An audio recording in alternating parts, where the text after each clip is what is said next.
તો 6 વખત એક્સટેન્શન બાદ આખરે નિવૃત્ત થયા doctor H J. Koshiya food and drugs વિભાગમાં કમિશનર તરીકે doctor Ratan Kanwar H. Gadhvicharan. Doctor Ratan Kanwar H. Gadhvicharan આરોગ્ય કમિશનર ગ્રામીણ છે. હેલ્થ કમિશનર ઉપરાંત વધારાનો ચાર્જ તેમને સોંપાયો છે. કોશિયાને એક્સટેન્શન ન મળતા ફાઇનલી તેમની પદ પરથી વિદાય થશે. તમને જણાવી દઈએ કે ડોક્ટર રતન કંવર એચ. ગઢવીચરણ જે હાલ આરોગ્ય કમિશનર છે તેમણે હવે સમગ્ર ગુજરાતના ફૂડ એન્ડ ડ્રગ્સ કમિશનર બનશે. તેમને commissioner food and drugs control administration ગાંધીનગરનો વધારાનો હવાલો સોંપાયો છે. તેઓ ગુજરાતમાં ફૂડ એન્ડ ડ્રગ્સ વિભાગ સંભાળશે. ડોક્ટર હેમંત કોશિયાને નિવૃત્તિ બાદ પણ સરકારે 6 વખત એક્સટેન્શન આપ્યું હતું.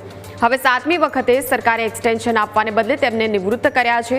ફૂડ એન્ડ ડ્રગ્સ કમિશનર કોશિયાને એક્સટેન્શન ન મળતા અનેક પ્રકારની અટકળો વહેતી થઈ. જોકે અગાઉથી 6 વખત કોન્ટ્રાક્ટ રિન્યૂ થઈ ચૂક્યો છે. હેલ્થ કમિશનર ઉપરાંત વધારાનો ચાર્જ રતન કંવર ગઢવીચરણને સોંપાયો છે.